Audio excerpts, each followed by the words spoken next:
இது வானத்தின் வாசல்.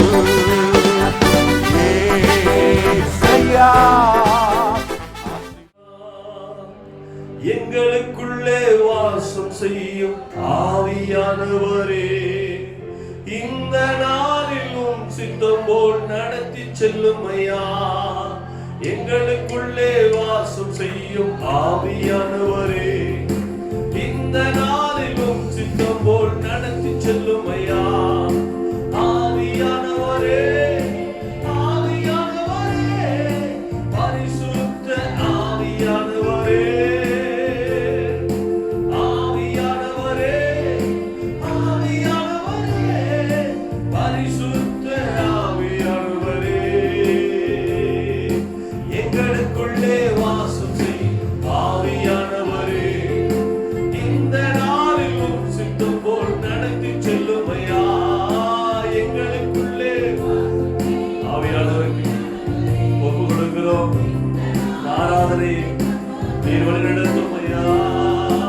ஆவியானவரே, ஆவியானவரே, பரிசுத்த ஆவியானவரே, ஆவியானவரே, ஆவியானவரே, பரிசுத்த ஆவியானவரே, பரிசுத்த ஆவியானவரே, எங்களை அர்ப்பணிக்கிறோம். ஆவியானவரே, இந்த விழித்திருந்த ஆராதனையில் நாங்கள் பாடி துதிக்கும் பொழுது தேவ மகிமை பெருகட்டும். தீர்க்கதரிசனமான வார்த்தைகளை பெற்றுக்கொண்டு பலனடைந்து போக தேவ கிருபை உண்டாகும். இயேசு நாம் ஜெபிக்கிறோம் நல்ல பிதாவே. உட்காரலாம். நாம் தொடர்ந்து சில பாடலை பாடியால்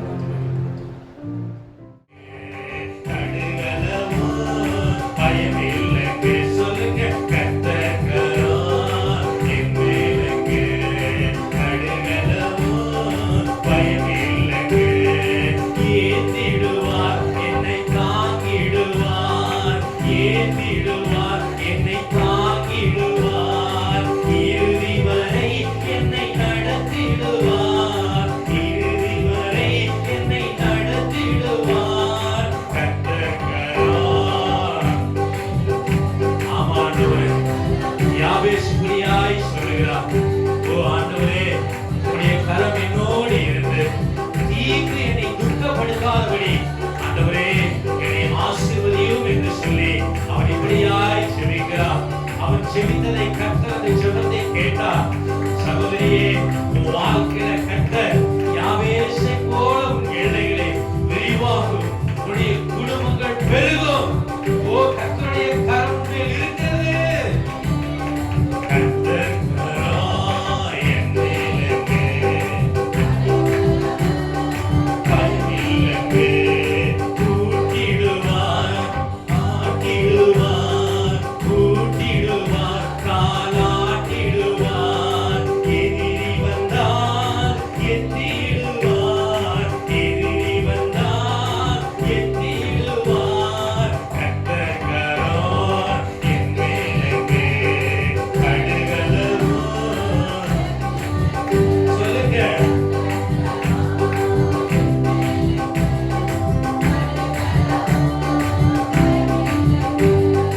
அணைப்பாரே அரவணைப்பாரே, அணைப்பாரே அரவணைப்பாரே, அள்ளி அள்ளி முத்தம் கொடுப்பாரே, அள்ளி அள்ளி முத்தம் கொடுப்பாரே. கர்த்தர் கரம் என் மேல் இருக்கு. ஆமாண்டவரே, எங்களை மாற்றுகிற, எங்கள் எதிர்காலங்களை பயமுறுத்துகிற, சரீரத்துல பலவீனத்தை கொண்டு வந்து பயமுறுத்துகிற, சில குறைவுகளை கொடுத்து பயமுறுத்துகிற எல்லா பயங்கள் எங்களை விட்டு நீங்கி போகட்டும் ஆண்டவரே. ஆண்டவரே, உடைய கரம் எங்கள் மேலே இருப்பதற்காக ஸ்தோத்திரம் என்று சொல்லி கர்த்தர் கரம் என் மேல் இருக்கு, கடுகளவும் பயமில்லைங்க. கர்த்தர் கரம் கடுகளவும் பயமில்லைங்க. லலலா லலலா லலலா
ஹalleluya. நிச்சயமா அவரால் எல்லாம் கூடும். ஹalleluya. ஆமா ஸ்தோத்திரம். சில நன்மைகளை நீங்கள் எதிர்பார்த்து வந்திருக்கலாம்.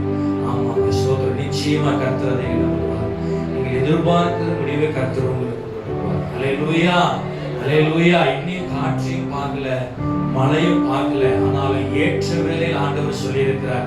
ஏற்ற வேளையில கர்த்தர் உங்களை என்ன பண்ண போறார்? ஆசீர்வதிக்க போறார். ஹalleluya.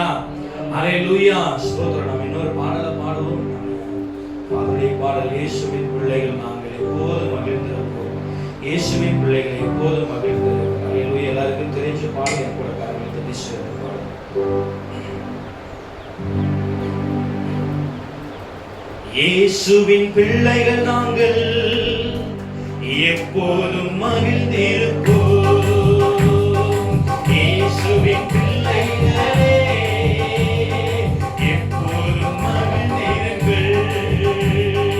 இயேசுவின் பிள்ளைகள் நாங்கள் எப்போதும் மகிழ்ந்திருப்போம்.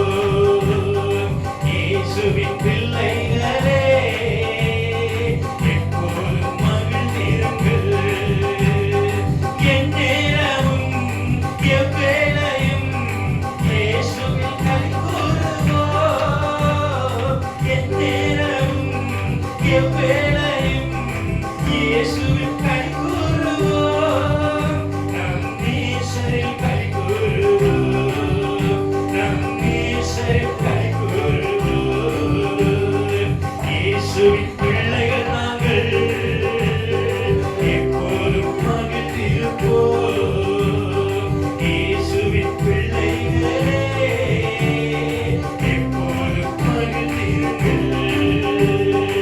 எதை நினைக்கும் கலங்காமல்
இயேசுவின் எப்போதும் மகிழ்ந்திருங்கள். நினைப்பதற்கும் வேண்டுவதற்கும் அதிகமாய் செய்திடுவார். நினைப்பதற்கும் வேண்டுவதற்கும் அதிகமாய் செய்திடுவார். இயேசு அதிசயம் செய்திடுவார். உனக்கு அதிசயம் செய்திடுவார். உனக்கு அதிசயம் செய்திடுவார்.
குடும்பங்களை, உங்கள் பிள்ளைகளை, உங்களுடைய வாழ்க்கையை, உங்களுடைய இருதயங்களை இந்த வேளையில அவருடைய கரம் கட்டிக் கொண்டிருக்கிறது.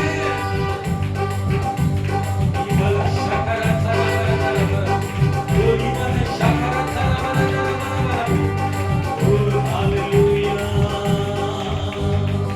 நன்றி ஆண்டவரே. அப்படியே எல்லாரும் எழுந்து ஓ ஹalleluya ஹalleluya ஹalleluya. நன்றி ஆண்டவரே. ஓ ஹalleluya. முழு இதயத்தோடு ஸ்தோத்திரம். நீங்க முழு இதயத்தோடு கர்த்தரை நோக்கி பாருங்க. நீங்க முழு பலத்தோடு கர்த்தரை நோக்கி பாருங்க. ஓ ஹalleluya. ஆமாங்க. எந்த சூழ்நிலையிலும் அவர் ஒரு நொடி போதும் நம்முடைய வாழ்க்கையில அற்புதம் செய்ய. ஓ ஹalleluya. கர்த்தர் கொடுக்கிற ஆசீர்வாதங்களுக்காக அல்ல, நாம் கர்த்தரையே தேடி வந்திருக்கிறோம். அந்த எண்ணத்தோடு நீங்க வந்தீங்கன்னா அப்படியே கரங்களை உயர்த்தி உரவல சகர தர தர வர தர வரவோ. உங்கள் இருதயங்கள் கர்த்தரை நோக்கி பார்க்கட்டும். உங்களுடைய கண்கள் பரத்தை நோக்கி பார்க்கட்டும். உங்களுடைய கரங்கள் பரலோகத்தை நோக்கி உயர்ந்திருக்கட்டும். ஓ ஹalleluya. கர்த்தர் உங்கள் ஜெபங்களை கேட்கிறார். கர்த்தர் உங்களுக்கு பதில் கொடுக்கிற நேரம். ஓ ஹalleluya. நீங்க யாரும் சும்மா இருக்க வேணாங்க. நீங்க யாரும் சும்மா இருக்க வேணாம். அவருடைய பிரசன்னம் நமக்கு உலாவிக் கொண்டிருக்கிறது. ஓ கரங்களை உயர்த்தி யெகோவா ரஃபா யெகோவா ரஃபா சுகம் தண்ணீரே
யுத்தம் ரொம்ப தீவிரமாய் இருக்கிறது.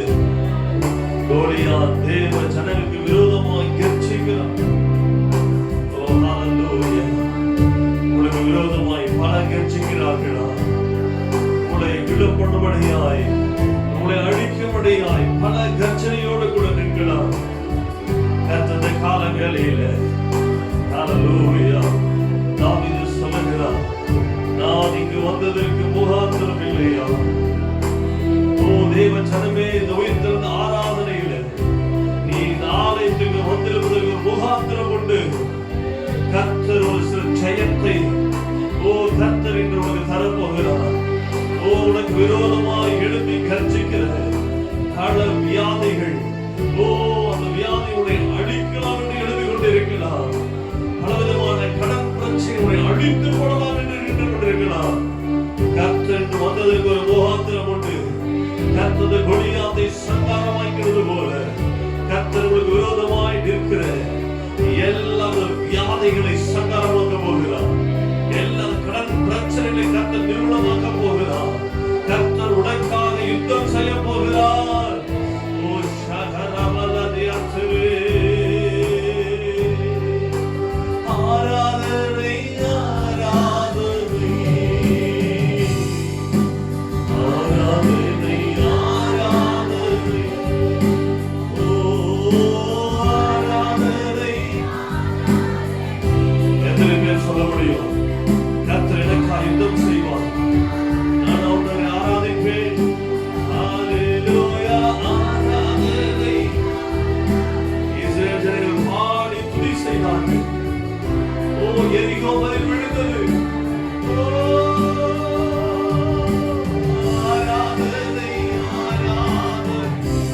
உனக்கு விரோதமாய் எழும்புகிற எல்லா பிசாசின் கிரியைகளை சங்காரமாக்கி கொண்டிருக்கிறார். முழுவதோடு தேவனை ஆராதனை செய்யும். முழுவதோடு தேவனை ஆராதனை செய்யும். ஆராதனை ஆராதனை ஆராதனை ஆராதனை இயேசையா ஆராதனை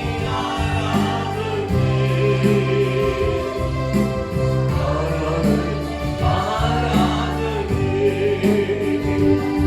இஸ்ரவேல் ஜனங்கள் எரிகோவை ஒரு நாளைக்கு ஒரு முறை சுற்றி வருகிறார்கள். 7-6 நாளும் சுற்றி வருகிறார்கள். அங்குள்ள ஜனங்கள் கேலியும் கிட்டாகமாய் பார்க்கிறார்கள். சும்மா மதிலை சுற்றி வந்து என்ன பண்ண முடியும்? நம்முடைய மதில் ரொம்ப ஸ்ட்ராங்கா இருக்கு, ஒன்றும் செய்ய முடியாது என்று சொல்லி ஒவ்வொரு நாளும் பாட பாட பாட அவருடைய அஸ்திவாரங்கள் எல்லாம் கர்த்தர் நிர்மூலமாக்கி கொண்டிருந்தார். அந்த அஸ்திவாரங்கள் எல்லாம் விழத்தக்கதாய் ஒவ்வொரு நாளும் பாட பாட மேலவனமாகி கொண்டே இருந்தது. 7ஆம் நாள் பாடி துதித்தார்கள். 7ஆம் நாள் பாடி துதித்தார்கள். தேவ ஜனமே, இந்த 6 நாளும் நீ வீட்டில் பாடிக்கொண்டிருந்திருக்கலாம். இந்த 7ஆவது நாள் கவனமாய் கேளுங்க. இந்த 7ஆவது நாள் இந்த உயிர்த்தெழுந்த ஆராதனை கால வேளையில பாடி கொண்டிருக்கிற இந்த நேரத்தில் கர்த்தருக்கு விரோதமாய் இருக்கிற பதில்களை விழ பண்ணி கொண்டிருக்கிறார். விசுவாசிக்கிறவர்கள் கரங்களை தட்டி உனக்காய் கர்த்தர் யுத்தம் செய்து கொண்டிருக்கிறதை விசுவாசிக்கிறவர்கள் நான் பாடுகிற இந்த நேரத்தில் கர்த்தர் எனக்காய் யுத்தம் செய்து கொண்டிருக்கிறார். என்னை அழிக்க முடியாது, என்னை முன்னேற போக முடியாதபடி தடையாயிருக்கிற எல்லா தடைகளை கர்த்தர் நிர்மூலமாக்கி கொண்டிருக்கிறார். அடைபட்ட வாசல்களை நான் பாடுகிற இந்த நேரத்தில் கர்த்தர் திறந்து விட்டுக் கொண்டிருக்கிறார். விசுவாசிகள் கரங்களை தட்டி நான் உம்மை உயர்த்தும் பொழுது, ஆண்டவரே உம்மை பாட பொழுது, ஐயா உம்மை ஆராதிக்கும் பொழுது நீ எனக்காய் யுத்தம் செய்கிறீரே.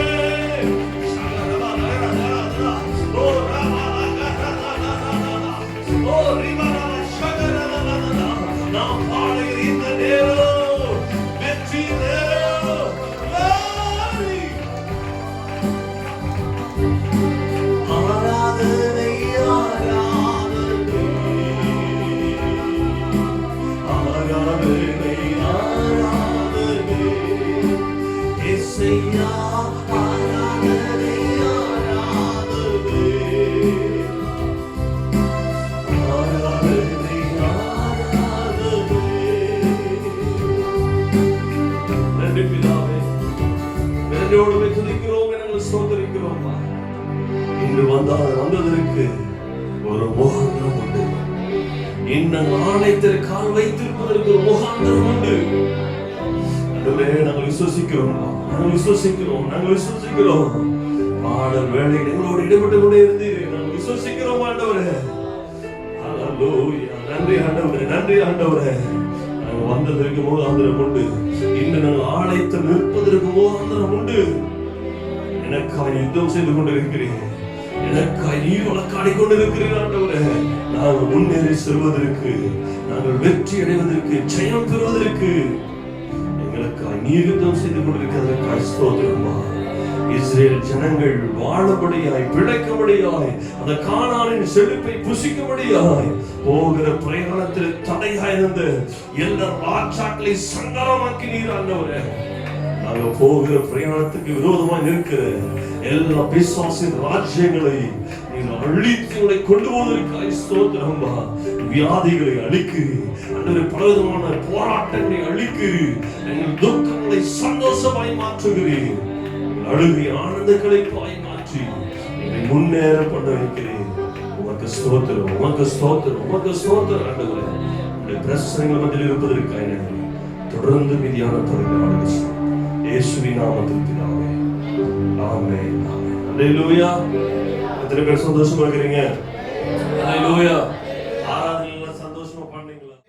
எங்க அப்பாவும் நீரே, அம்மாவும் நீரே, எங்க அப்பாவும் நீரே, பேர் சொல்லி அழைத்தீரே, என்னை அள்ளி அழைத்தீரே, பேர் சொல்லி அழைத்தீரே, என்னை அள்ளி அழைத்தீரே. இந்த உலகில் உம்மை தவிர எனக்கு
செய்வார்.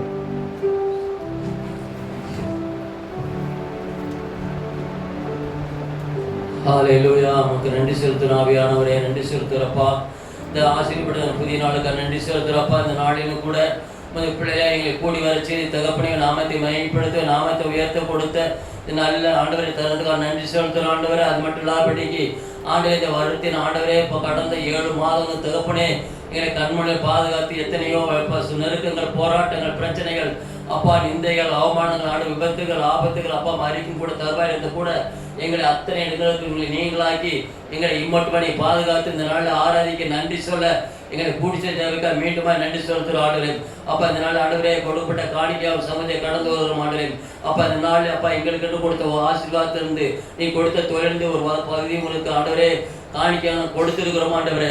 உமது கரங்களில் வாங்கி கரங்களை படைத்திருக்கிறோப்பா ஆண்டவரே. காணிக்கை படைத்த ஒவ்வொரு கரங்களையும் ஆசீர்வதிங்க, ஒவ்வொரு குடும்பங்களையும் ஆசீர்வதிங்கப்பா. பிள்ளைகளை தேவையை சந்திங்க ஆண்டவரே. போக்கில் வரத்திலும் பிரயாணம் எல்லா வேலையும் எல்லாம் பாதுகாத்துக் கொள்ளுங்கப்பா ஆண்டவரை. நீரை பொறுப்பேற்றுக் கொள்ளுங்கப்பா ஆண்டவரே. பிள்ளைகள் இன்னும் ஆண்டவரை விசுவாசத்தை பலப்படவும் ஆவிக்கிறவர்கள் ஜீவிக்கவும் அப்பா ஒவ்வொரு பிள்ளைகளும் நாம் மயங்கிட்டு ஜீவிக்க எடுத்து பயன்படுத்தி விடாது ஜெபிக்கிறப்பா. அப்படி செய்வதற்காக நன்றி செலுத்துகிறப்பா ஆண்டவரே. நீ இடுக்கொள்ளாம எப்பா இடம் கொள்ளாம மூட்டும் ஆண்டவரே. வானத்தில் பலகனை திரண்டு அப்பா உன் ஆசீர்வதித்த வார்த்தையின்படியாக ஒவ்வொரு பிள்ளைகளையும் ஆண்டவரே நீ ஆசீர்வதிக்க முடியாது. உன் நாமத்துக்கு சாட்சியுள்ள பிள்ளை வாழ ஒவ்வொரு பிள்ளைகளும் அனைவரும் பாராட்ட முடியாது ஜெபிக்கிறப்பா. அப்படியே செய்யப்பதற்காக நன்றி செலுத்துகிறோம். இயேசு கிறிஸ்துவின் அதிகாரமான நாமத்தில் ஜெபிக்கணும் நல்ல பிதா. நாமம் மகிமைப்படுவதாக. இந்த வேளையிலும் கர்த்தர் இப்படிப்பட்டதான ஒரு தருணத்தை நம் மத்தியில் கர்த்தர் தந்ததுக்காக கர்த்தருக்கு கோடான கோடி நன்றி இருந்தலை நான் ஏறெடுக்கிறேன். இந்த மேட்டூர் பகுதியில் கொஞ்சம் வருடங்களாக நான் மேட்டூரில் தான் வளர்ந்தேன். 1977 நாங்கள் இங்கே வந்தோம். என்னுடைய அப்பா ஒரு கவர்மெண்ட் சர்வெண்ட். அவங்க இபி டிபார்ட்மெண்ட்டில் ஒர்க் பண்ணிகிட்டு இருந்தாங்க. அது நிமித்தமாக நாங்கள் திருநெல்வேலி பகுதியிலேருந்து மேட்டூருக்கு நாங்கள் வந்துருந்தோம். அப்போ நான் படித்ததெல்லாம் இங்கே தான், மேட்டூரில் தான். நான் திருமணமாகி ஊட்டி பகுதிக்கு நான் கடந்து போனேன். நான் இங்கேயே நம்ம பழைய நிறைய பேருக்கு தெரிஞ்சிருக்கோம், தம்பா பாஸ்டர் சபையில் தான் நான் ஞானஸ்தானம் எடுத்தேன். அவர் தான் எங்களை ஆவிக்குரிய ஒரு நிலைமையில் வளர்த்து கொண்டு வந்தார். அப்போ நான் ரொம்ப சின்ன பொண்ணு. அதுக்கப்புறம் நான் மேரேஜ் ஆகி போனதுக்கப்புறம் நான் ஒரு ஆவிக்குரிய சபையில் போய், எங்கள் ஹஸ்பண்ட் ஒரு ஆவிக்குரிய சபையில் ஒரு பெந்தைகோஸ்தே அனுபவம் உள்ள ஒரு சபையில் அவங்க இருந்தாங்க. அது இல்லாமல் என்னுடைய கணவனார் கூட பிறந்தவங்க எல்லாம் ஊழிய லைனில் இருந்தாங்க. சகோதரி, அவங்களுடைய மாமா எல்லாருமே ஊழியக்காரங்களாக இருந்தாங்க. அப்போ அந்த இடத்துல கர்த்தர் என்னை கொண்டு போனார். அங்கே கொண்டு போய் என்னை புதிய விதமாய் நான் நினச்சி போனது வேறு. இங்கேருந்து என்னுடைய லைஃப் ரொம்ப நல்லா இருக்கும் அப்படி இப்படின்னு ரொம்ப தான் நான் நினச்சி போனேன். ஆனால் அங்கே போனால் சூழ்நிலை எல்லாமே நான் நினச்சதுக்கு மாறாக அமைஞ்சிருந்தது. அந்த நேரத்தில் நான் ரொம்ப தனிமையாக்கப்பட்டேன். நான் எங்கள் வீட்டில் இருக்கிறவங்க இங்கே ஜெயாவுக்கு கூட தெரியும்னு நினைக்கிறேன், சொல்லியிருப்பாங்க. எங்கள் வீட்டில் நான் வீட்டில் கடைசி பிள்ளை, ரொம்ப செல்லமாக வளர்ந்தேன். தரையில் நடந்தால் கால் வலிக்கும் அப்படின்னு சொல்லி எங்கள் அப்பா தோள் மேலே, நான் நல்ல விவரம் தெரியும், அப்போ கூட என்னை தோள் மேலே தான் சுமந்துட்டு போவாங்க. அப்படி என் மேலே ரொம்ப அன்பாக இருப்பாங்க. அப்படிப்பட்ட அப்பா அம்மாவை விட்டுட்டு நான் இங்கேருந்து அங்கே கடந்து போனதுக்கப்புறம் அன்புனா என்னன்னே தெரியாது. அந்த மாதிரி ஒரு சூழ்நிலை. எதையுமே மனம் விட்டு பேச முடியாது, எதையுமே சொல்ல முடியாது. அப்போ அப்படி இருக்கும் பொழுது நான் ரொம்ப கலங்கினேன். ஆண்டவரே, நான் வைராக்கியமாக ஆண்டவரை, நாங்கள் என்னுடைய ஃபேமிலி பேக்ரவுண்ட் எல்லாம் இந்து மதத்தை சேர்ந்தது. நாங்கள் இந்துவில் ரொம்ப பக்தி வைராக்கியமாக எங்கள் அப்பா அம்மா இருந்தாங்க. அதன்படி தான் எங்களை வளர்த்துனாங்க. அதுக்கப்புறம் நாங்கள் ஆண்டவரை தெரிஞ்சு கொண்டதுக்கப்புறம் ஆண்டவருக்குள்ளே வந்தோம். அதில் வைராக்கியமாக இருந்தேன். நான் திருமணம் செஞ்சால் நான் ஒரு ஆண்டவருடைய பிள்ளையை தான் நான் திருமணம் பண்ணணும்னு வைராக்கியமாக இருந்தேன். என்னுடைய சொந்த தாய் மாமாவுடைய மகனுக்கு தான் என்னை திருமணம் பண்ணி கொடுத்தாங்க. சரி, அவங்க ரசிக்கப்பட்டிருப்பாங்க அப்படின்னு நினச்சி ரொம்ப ஆவலாக தான் நான் இங்கேருந்து போனேன். ஆனால் அங்கே போனால் ரட்சிப்பின் அனுபவம், அவங்களாம் ஒரு கிறிஸ்துவ குடும்பம் தான், ஆனால் ரட்சிப்பின் அனுபவம் அவங்கள்ட்ட இல்லை. அவங்க நான் நினச்சதுக்கு மாறதான் அவங்களுடைய லைஃப் ஸ்டைல் இருந்தது. ஆனால் கர்த்தர் என்னை அந்த இடத்துல புடமிட்டார். நான் தனியாக போவேன். தனியாக போய் ஆண்டவர் சமூகத்தில் நான் அழுவேன். யார்கிட்டையும் சொல்ல முடியாது, யார் முன்னாடியும் அழுகவும் முடியாது. அப்படி அழுதா என்னத்துக்கு இங்கே என்ன குறை, ஏன் அழுகிற அப்படின்னு சொல்லி ரொம்ப பிரச்சனை பண்ணிடுவாங்க. ஆனால் கர்த்தர், ஆண்டவரே ஏன் எனக்கு இந்த நிலைமை, நீ நினச்சிருந்தா தடுத்து நிறுத்தியிருக்கலாமே, நான் இங்கே வர்றதை தடுத்து நிறுத்தியிருக்கலாமே அப்படின்னு சொல்லி எப்பொழுதுமே ஆண்டவர்கிட்ட என்னுடைய இதயத்தில் போராடி கேட்டுட்டு இருப்பேன். அப்படி கேட்கும் பொழுது ஆண்டவர் எனக்கு ஒரே வார்த்தை, சின்ன வயசு புரியலை உண்மையிலேயே. ஆண்டவர் ஒரு வார்த்தை சொல்லுவார் எனக்கு, குயவன் களிமண்ணை வணைவது போல நான் உன்னை வணையக்கூடாதோ அப்படின்னு ஆண்டவர் சொல்லுவார். அப்போ அவ்வளோக்கு எனக்கு புரியலை. சரி, ஆண்டவர் ஏதோ சொல்கிறார் அப்படின்னு நினச்சிட்டு அங்கேயே அழுது ஒரு இடத்துக்கு துணி துவைக்கிறதுக்குன்னு போவேன். அழுகிறதுக்கு, வீட்டில் அழுக முடியாது, அழுகிறதுக்கு துணி துவைக்கிற இடத்துக்கு போவேன். அங்கேருந்து ஆண்டவர்கிட்ட கேட்கும்போது ஆண்டவர் இப்படிப்பட்ட வார்த்தை என்னுடைய இருதயத்தில் பேசினார். அப்படி பேசி என்னை ஆறுதல் படுத்துவார். நான் திரும்ப வீட்டுக்கு கடந்து இப்படி இருக்கும் பொழுது திரும்ப நான் நிறைய ஆண்டவர் என்னை நொறுக்கி புடமிட்டு சும்மா வரல ஊழியத்துக்கு.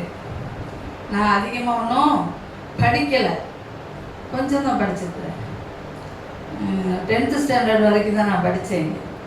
அப்போது என்னை நொறுக்கி புடமிட்டு இன்றைய நாளில் என்ன செஞ்சிருக்கிறாரு, ஆண்டவருடைய வார்த்தைகளை அநேக இடங்களுக்கு போய் ஆண்டவருடைய அன்பு எப்படிப்பட்டதுன்னு போய் சொல்கிறதுக்கு கர்த்தர் கிருபை தந்திருக்கிறாரு.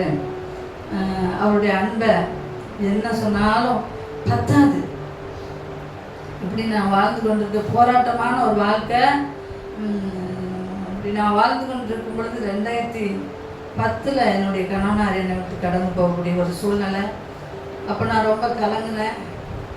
அங்கே ரொம்ப நெருக்கப்பட்டிருந்தேன். என் கணவனார் வீட்டில் ரொம்ப நெருக்கம். ஆனால் ஒரு நாள் கூட எங்கள் தாய் தகப்பனுக்கோ என்னுடைய சகோதர சகோதரிக்கோ ஒரு வார்த்தை சொன்னதே கிடையாது. நீங்கள் நம்பினாலும் சரி அப்படின்னாலும் சரி, ஒரு வார்த்தை நான் என்னை கல்யாணம் பண்ணி கொடுத்தீங்க, நான் இப்படி கஷ்டப்படுறேன்னு ஒரு வார்த்தையும் சொல்லவே இல்லை. ஏன்னா எங்கள் அப்பா என் மேலே அவ்வளோ அனுபவிச்சிருந்தாங்க. நான் கஷ்டப்படுறேன்னு தெரிஞ்சால் அவர் ரொம்ப மனசு நொந்துடுவார் அப்படின்னு சொல்லி நான் ஒரு நாள் சொல்லலை அப்பா அம்மாட்ட. ஆனால் கர்த்தர் என்னை, அப்பா அம்மா இருந்தாலும் அவங்கள்ட்ட நான் சொல்லணும்னா அவர் என்னை பாதுகாத்தார். நிறைய காரியங்களில் பாதுகாத்து என்னை நடத்தி கொண்டு வந்தார். அவருடைய அன்பு அளவற்றது. அதுக்கப்புறம் 2010 என்னுடைய கணவனார் என்னை விட்டு கடந்து போனார். ஆண்டவரே நான் என்ன செய்ய, என்ன பண்ணுறது அப்படின்னு சொல்லி ரொம்ப கலங்கினேன். அப்படி இருக்கும்போது கர்த்தர் அவருடைய வார்த்தை தான் என்னை தேய்ச்சிச்சு பாருங்க. நான் 5 வருஷம் என்னோட கணவனார் இறந்த 5 வருஷம் என்னால் நிம்மதியாகவே இருக்க முடியலை. ஏன் ஆண்டவர்கிட்ட கேட்பேன், என்னை என்ன கஷ்டப்படுத்தினாலும் சரி என்னை விட்டு அவரை மட்டும் பிரிச்சிடக்கூடாது ஆண்டவரே அப்படின்னு ஜெபம் பண்ணுவேன். அப்படி தான் வச்சுருந்தாரு. ஆனால் இருக்க ரொம்ப அதிகமாக போயிட்டு இருந்துச்சு. அப்புறம் ஒரு நாள் கேட்டேன், ஆண்டவரே என்னால் தாங்க முடியலை, உம்முடைய சித்தம், நீங்கள் என்ன செய்ய நினைக்கிறீங்களோ அது ஆகட்டும் அப்படின்னு சொல்லி ஆண்டவர்கிட்ட நான் ஒப்பு கொடுத்து ஜெபித்தேன். கொஞ்ச நாள் இருந்தாலும் அதுக்கு முன்னாடியே நிறைய மரணக்கட்டுகள் அவருக்கு வந்து போனது, அதில் இருந்தாலும் ஆண்டவர் விடுவிச்சார். ஆனால் 2010 என்னை விட்டு கடந்து போகக்கூடிய சூழ்நிலை. 5 வருஷம் அந்த அவருடைய இழப்பை தாங்க முடியாமல் 5 வருஷம் நான் ரொம்ப கஷ்டப்பட்டேன். அந்த வேலையிலெல்லாம் நான் என்ன பண்ணேன் அப்படின்னாக்கா, உடுமலைப்பேட்டையில் அருமையான ஒரு ஊழியக்காரமாக இருக்காங்க, அவங்கக்கிட்ட போவேன். அங்கே போய் நான் உபவாச ஜெபத்தில் என்னுடைய பிள்ளைங்கள்ட்டையும் சொல்ல முடியாது, நான் ரொம்ப கவலைப்படுறேன் அப்படின்னு அவங்களுக்கும் மன உளைச்சல் ஆகும் அப்படின்னு சொல்லி என்னுடைய பிள்ளைகளுக்கு நான் எந்த காரியமும் சொல்ல மாட்டேன். ஆனால் நான் சர்ச்சுக்கு போயிட்டு வரேன் அப்படின்னு சொல்லிட்டு நான் பாட்டில் போயிடுவேன். அப்படி போனால் அந்த இடத்துல கர்த்தர் என்னை ரொம்ப அதிகமாக தேற்றுவார். தேவ மனுஷி மூலமாக, ஒரு ஊழியக்காரர் மூலமாக கர்த்தர் என்னை தேற்றினார். என்னை தேற்றி எனக்கு வேண்டிய ஆலோசனைகள் எல்லாம் கொடுத்தார். நாங்கள் அடிக்கடி உபவாசித்து ஜெபிப்போம். கர்த்தருக்கு சித்தமான என்றாவது ஒரு நாள் நாம் அந்த சகோதரி கூட இங்கே நம்ம பாஸ்டருக்கு பிரியமாக இருந்தால் நம்ம அழைக்கலாம். அவங்களும் சொல்லுவாங்க பாருங்க, அந்த அளவுக்கு நான் நெருக்கப்பட்டேன். அந்த நெருக்கத்தின் மத்தியிலும் கர்த்தர் என்னோடு இருந்தார். இப்போ நினைக்கிறேன், நான் உபத்திரவப்பட்டது நல்லது, அதனால் உங்களுடைய பிரமாணங்களை கற்றுக்கொண்டேன். அநேக சகோதரிகள் முன்னாடி போய் அவங்களுக்கு போய் இந்த சுவிசேஷங்களை அறிவிக்க கர்த்தர் பெரிய கிருபை தந்திருக்கிறார். கர்த்தருடைய நாமம் மகிமைப்படுவதாக. இப்பொழுது ஒரு சின்ன பாடல். அப்படியே செய்திக்கு நேரம் கடந்து போவோம். தேனினிமையிலும் இயேசுவின் நாமம் திவ்ய மதுரமாமே, அதை தேடிய நாடி ஓடி வருவாய் நிதமும் நீ மனமே. தேனினிமையிலும் இயேசுவின் நாமம் திவ்ய மதுரமாமே, அதை தேடிய நாடி ஓடி வருவாய் நிதமும் நீ மனமே.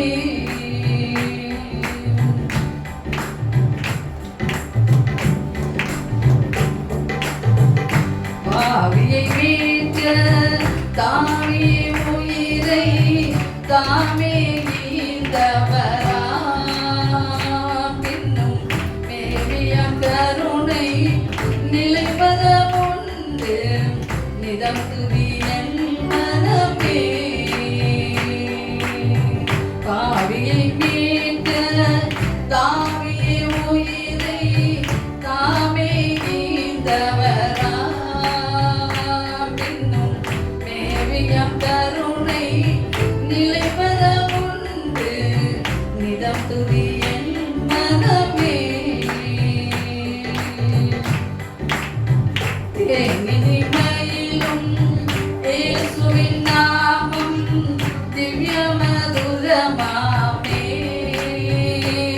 அதை தேடிய நாடி ஓடி வருவாய் நிதமும் நீ மனமே.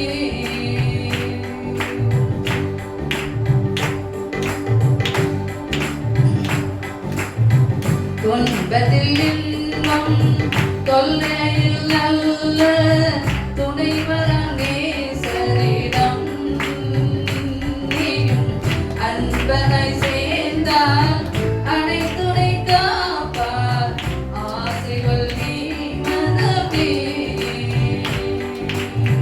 துன்பத்தில் இன்பம் தொல்லையில் நல்ல துணைவராம் நேசரிடம் நீயும் அன்பனை சேர்ந்தால் அனைத்துணை காப்பார் ஆசைகள் நீ மனமே. தேனினிமையிலும் இயேசுவின் நாமம் திவ்ய மதுரமாமே, அதை தேடிய நாடி ஓடி வருவாய் நிதமும் நீ மனமே.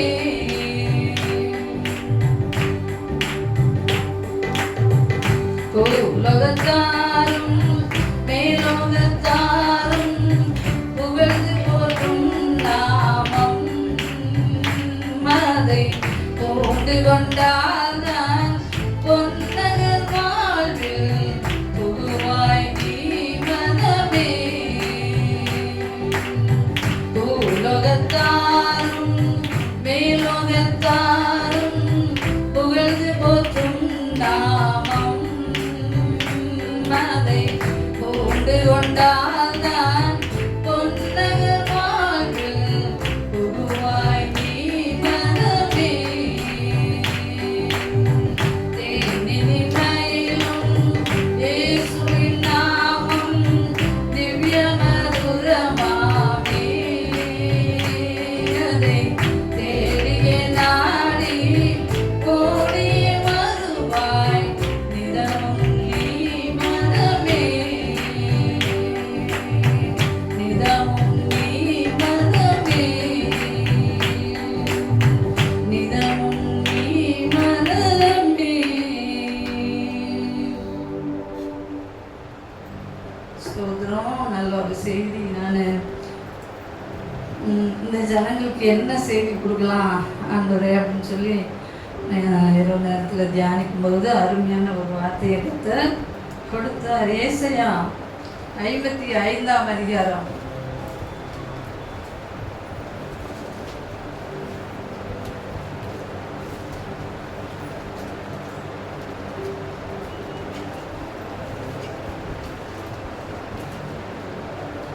இருந்து வாசிப்போம்.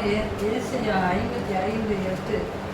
என் நினைவுகள் உங்கள் நினைவுகள் அல்ல, உங்கள் வழிகள் என் வழிகளும் அல்லவென்று கர்த்தர் சொல்கிறார். பூமியை பார்க்கிறோம், வானங்கள் எப்படி உயர்ந்திருக்கிறதோ அப்படியே உங்கள் வழிகளை பார்க்கிறோம், என் வழிகளும் உங்கள் நினைவுகளை பார்க்கிறோம், என் நினைவுகளும் உயர்ந்திருக்கிறது. ஆமென். என் நினைவுகள் உங்கள் நினைவுகள் அல்ல, உங்கள் வழிகளும் உங்கள் வழிகள் என் வழிகளும் அல்லவென்று கர்த்தர் சொல்லுகிறார். பாருங்க, நம்ம எதெல்லாமோ யோசிச்சு சிந்திச்சு வச்சிருப்போம். ஆனா கர்த்தர் சொல்றாரு, உன் நினைவுகள் என் நினைவுகள் உங்கள் நினைவுகள் அல்ல, உங்கள் வழிகள் என் வழிகளும் அல்லவென்று கர்த்தர் சொல்லுகிறார். ஆமென். நான் இப்போ சொன்னது போல நான் வாழ்க்கையில் அப்படி இருக்கணும் இப்படி இருக்கணும்லாம் சிந்திச்சிருக்கேன். ஆனா கர்த்தருக்கு அது சித்தம் அல்ல. அவருடைய வழிகள் வேற, நம்முடைய வழிகள் வேற. ஏன்னா அவர் தாயின் கருவில் நம்ம உருவாகிறதுக்கு முன்னாடி என்ன செஞ்சிருக்கிறாரு? அவர் நம்மை தெரிந்து கொண்டிருக்கிறார். நம்ம தெரிந்து கொண்டதற்கு ஒரு நோக்கம் உண்டு. சும்மா வீணா அவர் நம்மளை தெரிஞ்சு கொள்ளலை. அவர் தெரிந்து கொண்டதுக்கு ஒரு நோக்கம் உண்டு. அடுத்த வசனம், பூமியை பார்க்கிலும் வானங்கள் எப்படி உயர்ந்திருக்கிறதோ அப்படியே உங்கள் வழிகளை பார்க்கிலும் என் வழிகளும் உங்கள் நினைவுகளை பார்க்கிலும் என் நினைவுகளும் உயர்ந்திருக்கிறது. அந்த அளவா கர்த்தருடைய வழிகள் நினைவுகள் எப்படி இருக்குதான்? உயர்ந்திருக்குது. என் நினைவுகள் உயர்ந்திருக்கிறது. நம்ம மனசீகமா சில காரியங்களை நம்ம யோசிப்போம், நம்ம இப்படி இருக்கலாம் அப்படி இருக்கலாம் அப்படின்னு சொல்லி. ஆனா நம்மை குறித்ததான ஒரு திட்டம், ஒரு நோக்கம் ஆண்டவர்கிட்ட இருக்கு, அவர் வச்சிருக்கிறாரு. நான் சொன்னது போல நான் ரொம்ப கலகி என் பிள்ளைங்களை நான் அடிச்சிருவேன். எங்கள் வீட்டுக்காரர் செய்கிற குடிப்பழக்கம் உடையவர். குடிக்கிறவங்க வீட்டில் யாராவது இருந்தால் தெரிஞ்சிருக்கும் என்ன நிலவரமாக இருக்கும் அப்படின்னு சொல்லி. அவர்கிட்ட ஒன்றும் பேச முடியாது. அதனால் பிள்ளைங்களை ரொம்ப அடிச்சிருவேன். அவங்க வீட்டில் அவரை சரியாக வளர்க்கலை.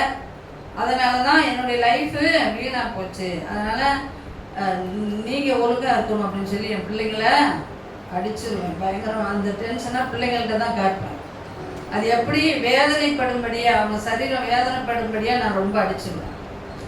அப்படி இருக்கும் பொழுது ஊழியக்காரமாக வந்தாங்க. திடீர்னு ரொம்ப நாளைக்கு ஒரு திருமணமாகி ஒரு 8-9 வருஷத்துக்கு பிற்பாடு திடீர்னு ஒரு சகோதரி எங்கள் வீட்டுக்கு வந்தாங்க ஜெபிக்கிறதுக்கு. அவங்க பரிசுத்த ஆவியின் அபிஷேகம் பெற்றவங்க. அவங்க மூலமாக கர்த்தர் என்னோடு இடைப்பட்டார். ஒரு வார்த்தை நான் ஆண்டவர்கிட்ட எப்பொழுதுமே கேட்கறது என் மனசுல, நான் என்ன பாவம் செஞ்சேன்? நான் சிறு வயதுலேருந்து எனக்கு நான் யாருக்குமே எந்த கெடுதலும் பண்ணலை. ஏன்னா நான் இந்து மார்க்கத்தில் மிகவும் பக்தியாக வளர்க்கப்பட்டேன் எங்கள் அப்பாவால். அப்படி இருக்கும்போது யாருக்கும் எந்த தீங்கு செய்யலை, தீமையாக நினைக்கலை. அப்படி இருக்கும்போது என் லைஃப் இப்படி ஆயிடுச்சு. நான் என்ன பாவம் செஞ்ச ஆண்டவரே நான் ஆண்டவர்கிட்ட கேட்பேன்.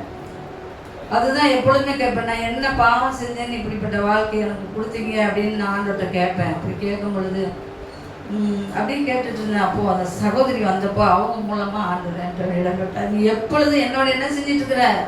வழக்காடி கொண்டிருக்கிற. நான் என்ன பாவம் செஞ்சேன் அப்படின்னு சொல்லி நீ வழக்காடி கொண்டிருக்க. ஆனால் நீ பாவம் செய்யலை, நான் தான் உன்னை இந்த பகுதிக்கு கொண்டு வந்தேன். உன்னுடைய குடும்பத்தை விட்டு, உன்னை உறவினரை விட்டுலாம் நான் என்ன செஞ்சேன்? நான் தான் உன்னை கொண்டு வந்திருக்கிறேன். அதனால் நீ என்னோடு கேள்வி வழக்காட வேண்டாம். அப்போது எதற்காக அப்படின்னு சொன்னால், எதுக்காக ஆண்டவர் கொண்டு வந்தார் அப்படின்னு சொன்னால், அவங்க மூலமாக சொன்னாங்க, உன்னை மாதிரி பாடுபடுகிற அநேக பெண்கள் உண்டு, உலகத்தில் அநேக பெண்கள் உண்டு. குடிகார கணவன் மூலமாக எப்படியெல்லாம் கஷ்டப்படுறாங்கங்கிறது நீ இப்போ தெரிஞ்சிருப்ப. இதே போல் அநேக பெண்கள் உண்டு. அவங்களுக்காக உன்னுடைய முழங்கால் முடக்கி என்ன செய்ய? ஜெபம் பண்ணு. அதுக்காகத்தான் உன்னை நான் தெரிஞ்சு கொண்டிருக்கிறேன் அப்படின்னு ஆண்டவர் பேசினார். அது மட்டுமல்ல, அவங்கள நான் முன்ன பின்ன பார்த்ததில்லை. முதல் தடவை அவங்க வந்திருக்கிறாங்க. கர்த்தர் அவங்களோட இடைப்பட்டு என்னோட பேசினார். அது மட்டுமல்ல, பிள்ளைங்களை ரொம்ப நீ அடிக்கிற. நம்ம நினைக்கிறோம் சில ரகசிய காரியங்கள் யாருக்கும் தெரியாது, நம்ம மனம் போன போக்கில் செஞ்சிடலாம் பண்ணிடலாம் அப்படின்னா அதெல்லாம் இல்லை. எல்லாம் ஆண்டவர் என்ன செய்கிறாரு, அவர் தூரத்தில் இருந்து நம்ம என்ன செய்கிறாரு, அறிந்தவராக இருக்கிறார். அப்போ நான் பிள்ளைங்களை வேதனைப்படுத்தி நான் அடித்தேன், என் பிள்ளைங்க 3 பேருமே கட்டில்கடியில் ஓடி போயிடுவாங்க. எங்கள் வீட்டுக்காரர் போவாங்க, அவர் அடித்தா அவர் பெல்ட்டை உருவினாருன்னா அவ்வளோதான். அவர் அடித்தா அம்மான்னு கத்துவாங்க, நான் அடித்தா டாடின்னு கத்துவாங்க. அப்படி பட்டாசு கிளப்பிடுவோம் பிள்ளைங்கள, மன நிம்மதி இல்லாமல். அப்போது அதையும் ஆண்டவர் அடிப்படுது. நீ பிள்ளைங்களை அடிக்கிறது அதிகமாக வேதனைப்படுறாங்க, அதை நிறுத்து அப்படின்னார் ஆண்டவர். உடனே நான் என்ன செய்கிறேன், ஆண்டவரே என்னை மன்னிங்க. உடனே ஒப்பு கொடுத்தேன், ஆண்டவரே நீங்கள் என்னை மன்னிங்க, நான் தெரியாமல் செஞ்சுட்டேன். என்னுடைய ஒரே தாட் என்னென்னா அவரை சரியாக வளர்க்கலை, அதனால் இப்படி நம்ம பிள்ளைங்கள சரியாக வளர்க்கணுன்னு அடிச்சு வளர்த்தேன். இப்போ ஆண்டவர் அதை மாற்றினார். திரும்ப ஆண்டவர் சமூகத்தில் என்னை ஒப்பு கொடுத்தேன். ஆண்டவர் என்னை திரும்பமாக என்னை மறுரூபப்படுத்தினார். என்னுடைய குணாதிசயங்கள் என்ன செஞ்சது, குணாதிசயங்களை கர்த்தர் என்ன செஞ்சார், மாற்றினார். அப்போ ஆண்டவருக்கு நேராக என்னுடைய இருதயத்தை இன்னும் அப்பெல்லாம் ஜபம் பண்ணிட்டு தான் இருக்கேன். இருந்தாலும் இந்த மாதிரி காரியங்கள் சபைக்கு வருவோம், ஆனால் ரகசியமா என்ன செய்வோம், சில காரியங்கள் நம்ம இடத்துல இருக்கும். ஆனால் அதெல்லாம் ஆண்டவருக்கு தெரியாது அப்படின்னு யாரும் நினைக்க வேண்டாம். கண்டிப்பாக ஆண்டவருக்கு தெரியும். இந்த நாளில் நம்ம என்ன செய்யணும், அதெல்லாம் ஒப்பு கொடுக்கணும். ஒப்பு கொடுத்து நம்முடைய வாழ்க்கையில் இருக்கிற இந்த மாதிரி காரியங்களை நம்ம விட்டு, ஆணாக இருந்தாலும் சரி பெண்களாக இருந்தாலும் சரி, நம்முடைய ரகசிய காரியங்களை விட்டு கர்த்தருக்கு ஏற்ற ஒரு பாத்திரமாய் நம்ம என்ன செய்யணும், வணையப்படணும். ஏன்னா இங்கே சொல்லப்பட்டது போல என் நினைவுகள் உங்கள் நினைவுகள் அல்ல. நம்மெல்லாம் ஆண்டவருடைய பிள்ளைங்க, ஜாலியாக இருக்கணும் அப்படின்னால நம்ம நினைக்கக்கூடாது. நம்ம கர்த்தருக்காக என்ன செய்யணும், அவருடைய சித்தத்துக்காக ஏதாவது ஒன்றை செய்ய வேண்டும். ஏசாயா 55:6-7.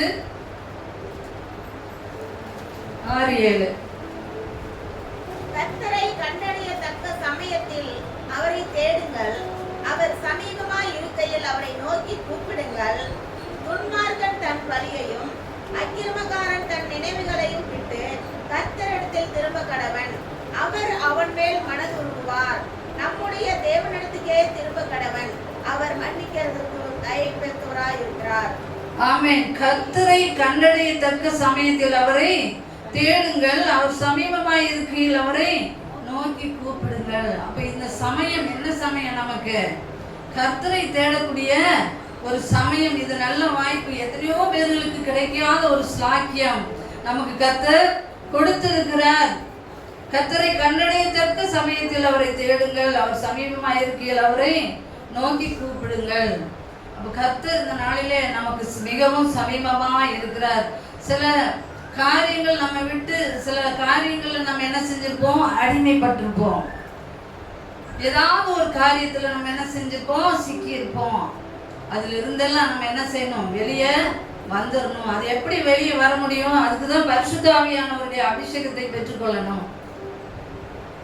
பரிசுத்த ஆவியானவர் எங்குண்டு அங்கு விடுதலை உண்டு. அதனாலதான் இந்த இடத்துல சொல்லப்பட்டிருக்கு, கர்த்தரை கண்டடையத்தக்க சமயத்தில் அவரை தேடுங்கள், அவர் சமீபமாக இருக்கையில் அவரை நோக்கி கூப்பிடுங்கள். கண்டடையத்தக்க சமயம் என்ன, ஒவ்வொரு நாளும் அதிகாலை வேளையிலே கர்த்தரை நம்ம என்ன செய்யணும், கண்டடையணும். அதிகாலையில் எப்படி, இப்போ எல்லார் கையிலையும் செல்போன் இருக்குது. செல்போன் இல்லாமல் யாராவது கொஞ்ச நேரம் சும்மா இருக்க முடியுதா? செல்லில் ரீசார்ஜ், இந்த சார்ஜ் இல்லைன்னா உயிரே போன மாதிரி ஆயிடுறது இல்லையா? செல் இல்லை அப்படின்னா அவ்வளவுதான். ஐயோ, அது பட்டப்பாடு. நானும் ஆரம்பத்தில் அப்படி இருந்திருக்கிறேன். செல்லில் சார்ஜ் இல்லைன்னா ரொம்ப கஷ்டமாக இருக்கும். அப்படி ஏதாவது ஒரு காரியத்துக்கு நம்ம என்ன செஞ்சுருப்போம். ஒரு உதாரணத்துக்கு தான் இதை சொன்னேன். ஆனால் ஏதாவது ஒரு காரியத்தில் நம்ம என்ன செஞ்சுருப்போம், அடிமைப்பட்டவர்களாய் இருப்போம். அதெல்லாம் விடணும் அப்படின்னா அதிகாலையில் நம்ம என்ன செய்யணும், ஆண்டவருடைய சமூகத்தில் வரணும், அவரை தரிசிக்கணும். அதுதான் என்னது, கர்த்தரை தேடக்கூடிய சமயம். கர்த்தரை கண்டடையத்தக்க சமயத்தில் அவரை தேடுங்கள். அப்போ அதிகாலையில் நம்ம என்ன செய்யணும், கர்த்தருடைய சமூகத்தில் கடந்து வரணும். கடந்து வந்து அவருடைய சமூகத்தில் நம்ம இருக்கும் பொழுது அவர் என்ன செய்வார்? எவ்வளோ பெரிய துன்மார்க்க வாழ்க்கை வாழ்ந்திருந்தாலும் சரி, பாவிகளை பரிசுத்தமா உள்ளவங்களை ரட்சிக்கிறதுக்கு ஆண்டவர் வந்தார் இல்லை, பாவிகளை ரட்சிப்பதற்காக கிறிஸ்து இயேசு வந்திருக்கிறாரு. அப்போ துன்மார்க்கன் தன் வழியையும் அக்கிரமக்காரன் தன் நினைவுகளையும் விட்டு கர்த்தரிடத்தில் திரும்ப கடவன். யாரிடத்துல திரும்ப கடனும்? கர்த்தரிடத்தில். துன்மார்க்கன் தன் வழியையும் அக்கிரமக்காரன் தன் நினைவுகளையும் விட்டு கர்த்தரிடத்தில் திரும்ப கடவன். அவர் அவன் மேல் மனம் திரும்புவார். அப்போ மனம் திரும்பினா என்ன செய்வார்? கர்த்தர் மனதுருகுவார். நம்முடைய தேவன் எப்படிப்பட்டவர்? மனதுருக்கத்தின் தேவனாய் இருக்கிறார். அப்போ அவர் என்ன செய்வார்? நமக்கு மனம் இறங்குவார்.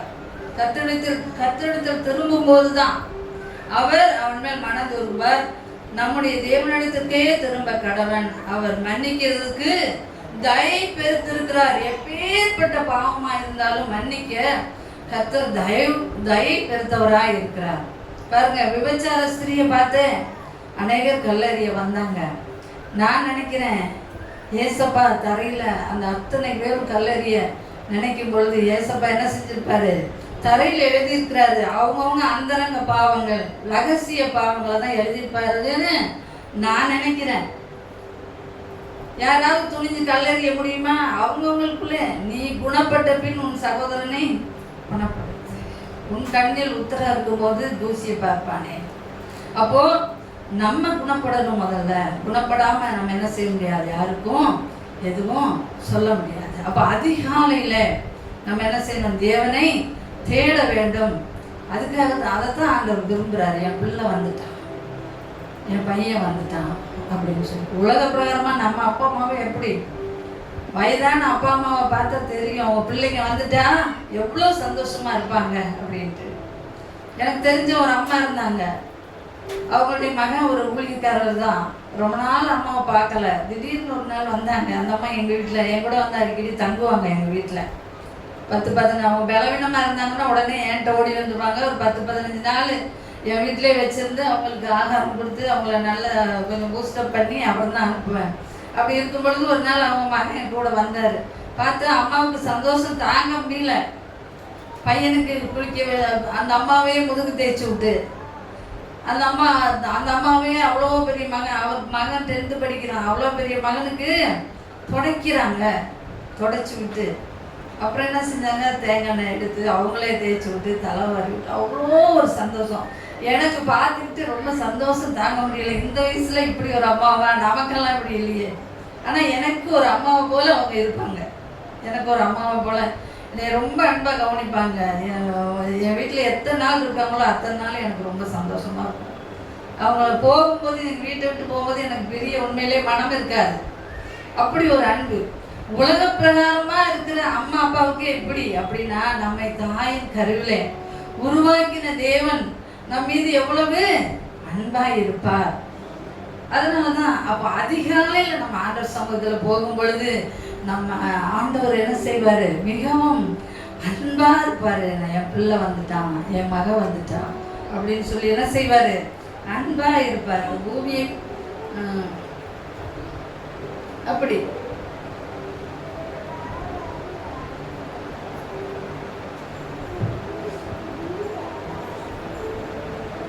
அடுத்து ஏசாயா 51:11. அப்படியே கர்த்தரால் மீட்கப்பட்டவர்கள் ஆனந்த களிப்புடன் பாடி சீயோனுக்கு திரும்புவார்கள். நித்திய மகிழ்ச்சி அவர்கள் தலையின் மேல் இருக்கும். சந்தோஷமும் மகிழ்ச்சியும் அடைவார்கள்.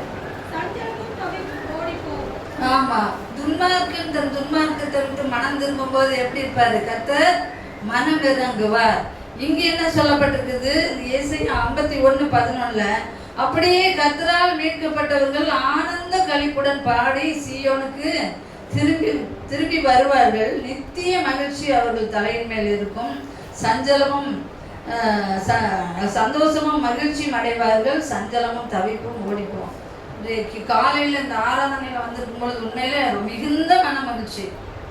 எனக்கு உண்மையில ரொம்ப சந்தோஷமா இருந்தது. அப்படிப்பட்ட ஒரு ஆராதனை. எவ்வளோ பேர் இந்த மாதிரி ஒரு ஆராதனை கிடைக்காம எவ்வளோ பேர் இருக்கு, எவ்வளோ ஜனங்கள் இருக்கிறாங்க. ஆராதிக்கிறதுக்கு ஒரு இடம் இல்லாம மரத்தடியிலெல்லாம் ஆராதிச்சுட்டு இருக்கிறவங்களும் உண்டு ஆண்டோடைய சமூகத்தில். தெருவில் நின்று ஆராதிக்கிறவங்களும் இருக்கிறாங்க. ஆனால் கர்த்தர் நமக்கு ஒரு சபையை அருமையாக கொடுத்துருக்கிறாரு. நல்ல தேவதாசனை உங்களுக்கு வழிநடத்துறதுக்கு அருமையான ஒரு தேவதாசனை கொடுத்துருக்கிறாரு. அது மட்டுமல்ல, நல்ல ஆராதனை. இந்த ஆராதனையை ஆண்டவர் என்ன செய்வார்? முகர்ந்து கொள்வார், பிரியப்படுவார். அப்படிப்பட்ட ஆராதனையை கர்த்தர் நமக்கு கொடுத்துருக்கிறார். அப்போ எப்பேற்பட்ட பாவியா இருந்தாலும் அவங்கள கர்த்தர் மனதுருகி மன்னித்து அவங்கள மீட்டு கொள்ளுவார் இல்லையா? அவங்களை மீட்டு கொள்ளுவார். அப்படியே கர்த்தரால் மீட்கப்பட்டவர்கள் ஆனந்த களிப்புடன் பாடி சீயோனுக்கு திரும்புவார்கள். பாருங்க, ரட்சிக்கப்பட்ட புதுசுல ஓயாம ஆண்டவரை தான் தேடுவாங்க. ஓயாம ஆண்டவர் ஒரு சின்ன காரியம் அப்படின்னு சொன்னாக்க உடனே எங்க போவாங்க? ஆண்டவர் சமூகத்துல தான் போய் ஓடி போய் இருந்து முழங்கால் படிட்டு ஜபம் பண்ணுவாங்க. அங்க போனா என்ன இருக்குது? மன மகிழ்ச்சி இருக்கு. ஆண்டவர் சமூகத்துல எப்பேற்பட்ட மன சஞ்சலம் நம்ம உள்ளத்துல குடிக்கொண்டிருந்தாலும் கர்த்தர் நொடி பொழுதுல மாற்றி போடுவார். இமை பொழுது கைவிட்டேன், ஆனாலும் உருக்கமான இரக்கத்தினால் உன்னை சேர்த்து கொள்வேன். அப்போ ஒரு நொடி பொழுதுல ஆண்டவர் என்ன செய்வாராம்? மாற்றி போட்டுருவாரு. நமக்கு என்ன செய்வாரு? நித்திய மகிழ்ச்சி அவர்கள் தலையின் மேல் இருக்கும். சஞ்சலம் தவிப்பும் என்ன செய்யாது? ஓடி போகும். அப்போ நம்முடைய இருதயத்துல அது ஒரு பிசாசனுடைய தந்திரம். அந்த சஞ்சலத்தை கொடுக்கறது, நிம்மதியை கெடுக்கிறது, கவலையை உண்டு பண்றது, இதெல்லாம் ஒரு பொல்லாத ஆவியின் கிரியை. அது தெரியாம நிறைய பேர் ஆண்டவர் இருக்கிறாருங்கிறத மறந்துட்டு ஏகப்பட்ட கவலைய தலை மேல தூக்கி வச்சுக்குவாங்க. அதனாலதான் கர்த்தர் மேல் உன் பாரத்தை வைத்து விடு, அவர் உன்னை ஆதரிப்பார், நீதிமானை ஒருபோதும் தள்ளாட விட்டார். அப்போ நம்முடைய கவலைகள் எல்லாம் அவர் சமூகத்தில் வைக்கணும். அப்போ ஆண்டவர் ஒரு ரட்சிக்கப்பட்டுட்டா கர்த்தருடைய ஒரு துன்மார்க்கனும் ஒரு யாரா இருந்தாலும் சரி ரட்சிக்கப்பட்டுட்டாங்கன்னா நித்திய மகிழ்ச்சி அவர்கள் தலையின் மேல் இருக்கும். சஞ்சலமும் தவிப்பும் மூடி போகும்.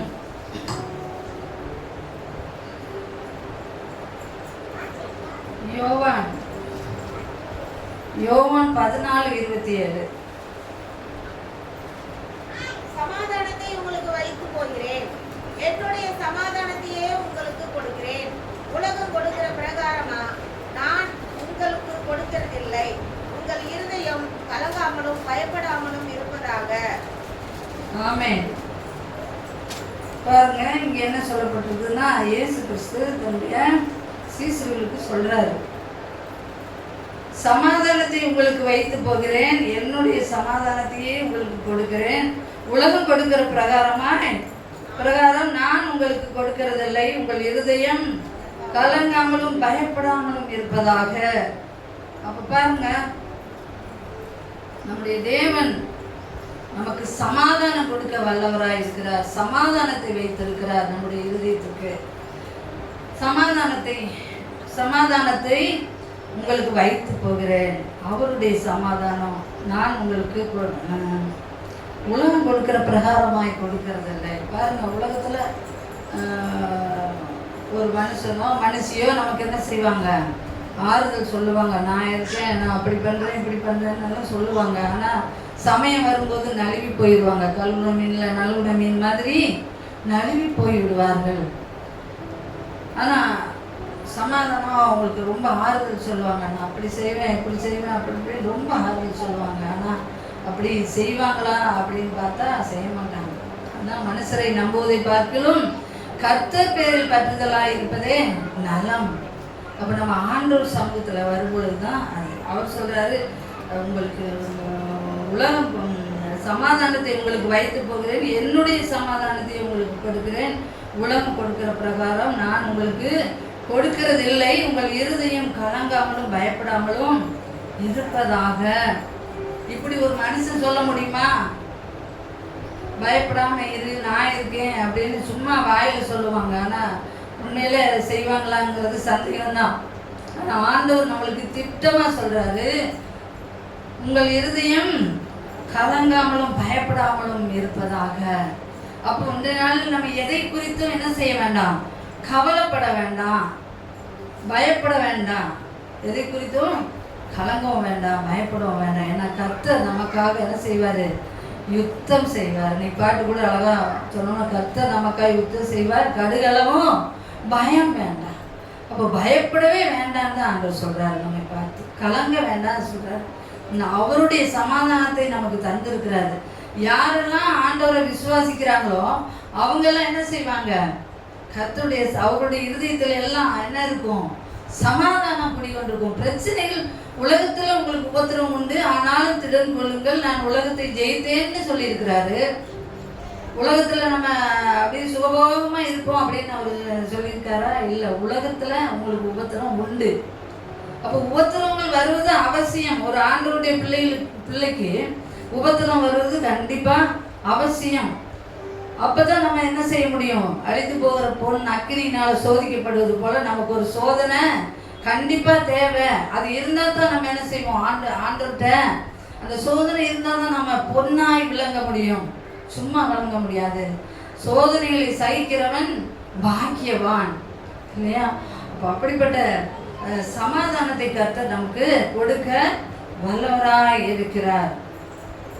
அப்போ நம்மை குறித்து ஆண்டவர் நல்ல நினைவுகள், நம்முடைய நினைவுகள் அல்ல, அவர் நம்ம குறித்து நல்ல நினைவுகளை வைத்திருக்கிறார். எரேமியா 29:11.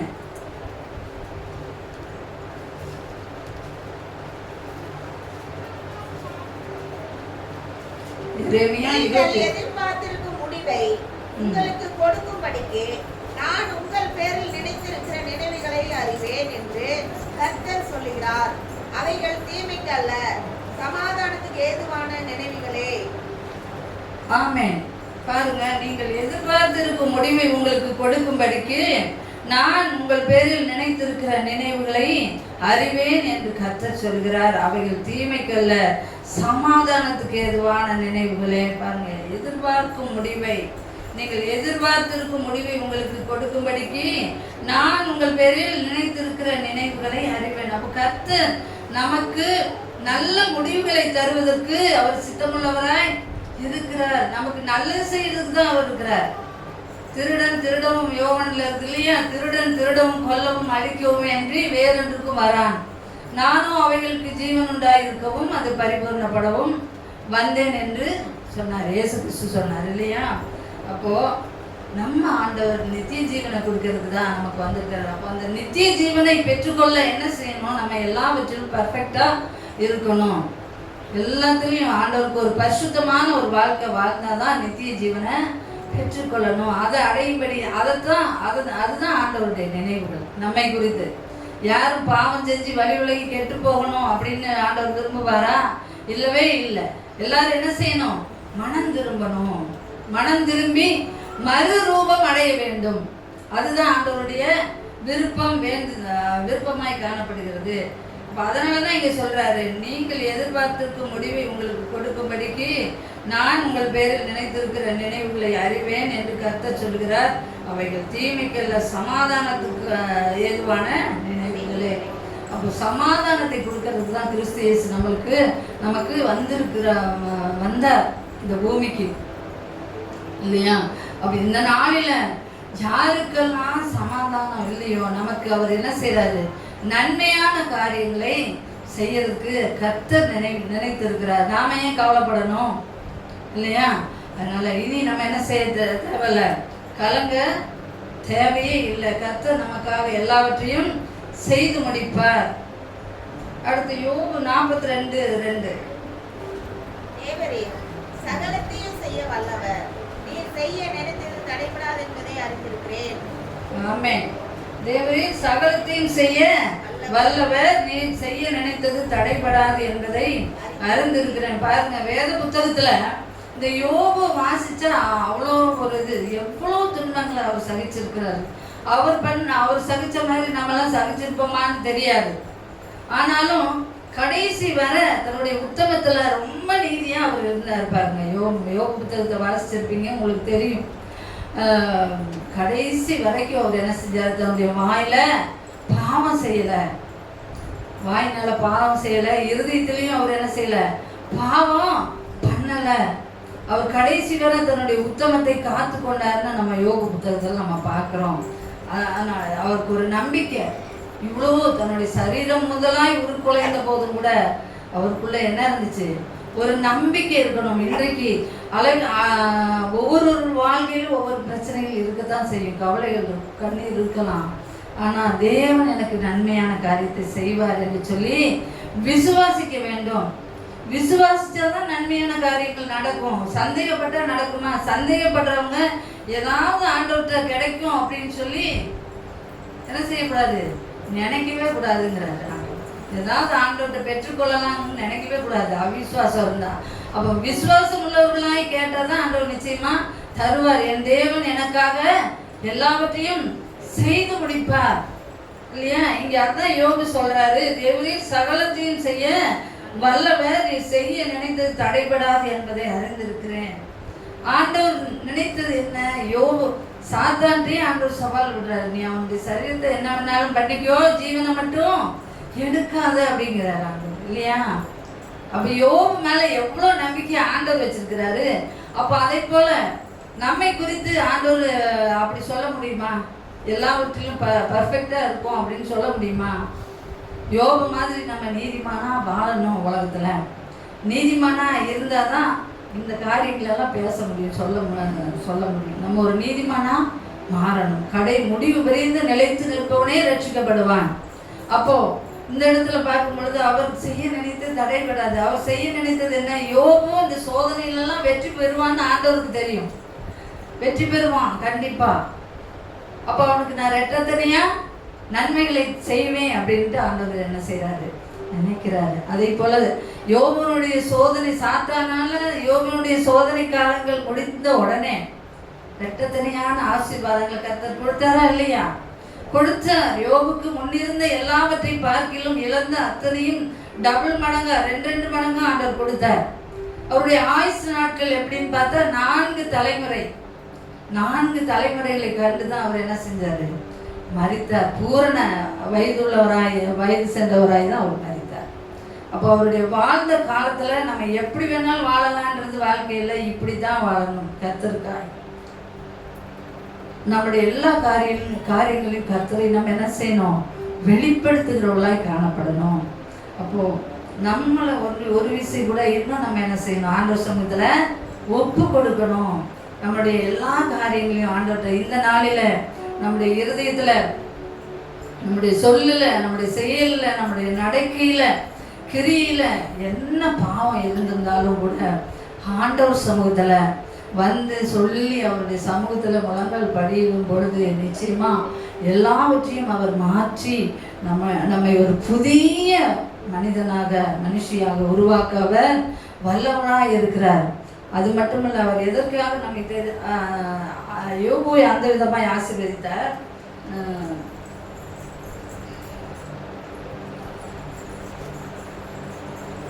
எரேமியா 18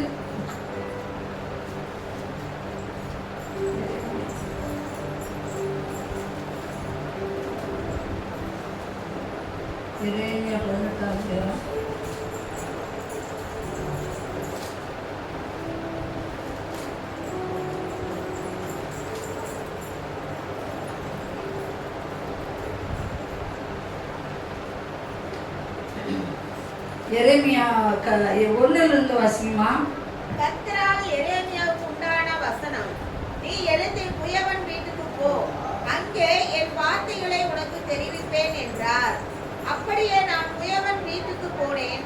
இதோ அவன் திரிகையினாலே வளைந்து கொண்டிருந்தான். குயவன் வளைந்து கொண்டிருந்த மண்பாண்டம் அவன் கையிலே கெட்டு போயிற்று. அப்பொழுது அதை திருத்தமாய் செய்யும்படிக்கு தன் பார்வைக்கு சரியாக கண்டபடி குயவன் அதை திரும்ப வேறே பாண்டமாக வளைந்தான். கர்த்தரால் எரேமியாவுக்கு உண்டான வசனம், நீ எழுந்து குயவன் வீட்டிற்கு போ, அங்கே என் வார்த்தைகளை உனக்கு தெரிவிப்பேன் என்றார். அப்படியே நான் குயவன் வீட்டிற்கு போனேன். இதோ அவன் திருகையிலே வணைந்து கொண்டிருந்தான். குயவன் வணைந்து கொண்டிருந்த மண்பாண்டம் அவன் கையிலே கெட்டு போயிற்று. ஏன் கெட்டு போச்சு அந்த பாத்திரம்? குயவன் அதை வணைஞ்சிட்டு இருக்கும்போது அந்த பாத்திரம் என்ன செய்யுது? கெட்டு போயிடுது. ஏன்னா அந்த மண்பாண்டத்தை உருவாக்கும் பொழுது ஒரு நல்ல சேஃப் அதுக்கு வரணும் அப்படின்னு சொன்னால் அதில் என்ன இருக்கக்கூடாது? கல், தூசி, அது இது என்ன செய்யக்கூடாது? இருக்கவே கூடாது. அதெல்லாம் இல்லாமல் சுத்தமாக இருந்தால் தான் ஒரு நல்ல ஒரு பாத்திரமாய் மண்பாண்டமாக என்ன செய்ய முடியும்? வணைய முடியும். அதனால தான் குயவன் வீட்டுக்கு போக சொல்கிறாரு ஆண்டவர். அது கெட்டு போயிட்டு. ஏன்னா அதில் என்ன இருக்குது? அதில் கல், கரடு, என்னென்னமோ தூசி அதெல்லாம் இருக்குது. அதனால் என்ன செய்ய முடியாது? அது பாத்திரமாக என்ன செய்ய முடியாது? அவங்க வணைய முடியாது. அது கெட்டு போயிற்று. அப்பொழுது அதை திருத்தமாய் செய்யும்படிக்கு தன் பார்வைக்கு சரியாய் கண்டபடி குயவன் அதை திரும்ப வேறே பாண்டமாக வணைந்தான். அப்போ நாமும் கூட ரட்சிக்கப்படாத காலத்துல அப்படித்தான் இருந்தோம். நமக்குள்ள பலவிதமான கற்களை போல இன்னும் பலவிதமான காரியங்கள் நம்முடைய வாழ்க்கையில இருந்துச்சு. ஆனா கர்த்தர் நம்மை உருவாக்கும் பொழுது அதெல்லாம் இல்லாம நல்ல ஒரு பாத்திரமாய், அவர் நல்ல ஒரு அருமையான ஒரு மண்பாண்டமாய் இதை நம்ம என்ன செஞ்சிருக்கிறாரு? உருவாக்கி இருக்கிறாரு. என்கிட்ட கூட ஆண்டவர் இந்த வசனங்களை முதல்ல சொன்னேன் இல்லையா? குயவன் களிமண்ணை வணைவது போல நான் உன்னை வணையக்கூடாதோன்னு ஆண்டவர் சொன்னது எனக்கு அப்போ இந்த வசனம் தெரியல. அதுக்கப்புறம் தான் நான் படிக்கும் போது தெரியுது இந்த வசனம் ஆண்டவர் எவ்வளோ உண்மையாக அவர் நமக்கு சொல்லியிருக்காரு அப்படின்றது அப்புறம் தான் நான் புரிஞ்சுக்கிட்டேன்.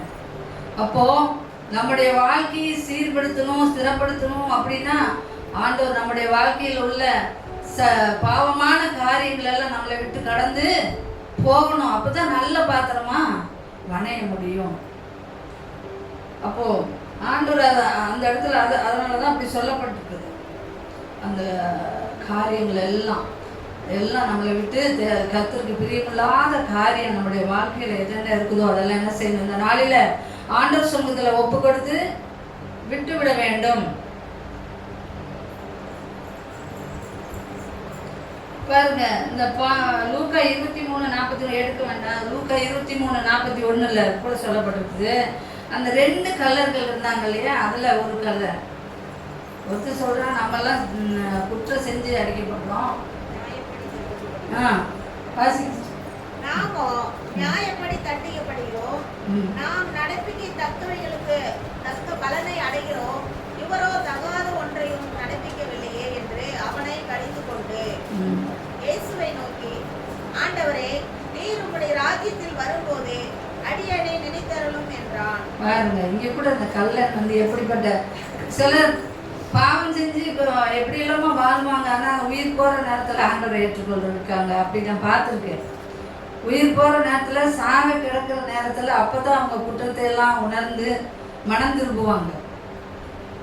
அப்போ இந்த இடத்துல அப்படிதான் இந்த கல்லன் என்ன செய்யறாரு? உங்களுடைய ராஜ்யத்தில் வரும்போது அடியனை நினைத்தருளும் என்றார். அப்போ ஆண்டவர் சமூகத்தில் அப்படிப்பட்ட ஒரு விண்ணப்பத்தை இந்த கல்லன் சொல்றான். அப்போ நாமும் கூட ஆண்டவரே என்னை நினைத்தருளும், பாவமான பழக்க வழக்கங்கள் எதுவாவது என்னிடத்துல இருக்குமானால் அவற்றையெல்லாம் என்னை விட்டு எடுத்து போட்டு உங்களுடைய ராஜ்யத்துக்கு தகுதி உள்ளவளா என்ன செய்யுங்க, என்ன மாற்றுங்க. அந்த மன மாற்றத்தை தான் கர்த்தர் என்ன செய்யறாரு? விரும்புறாரு. அப்புறம் நம்ம 1 பேதுரு 2:9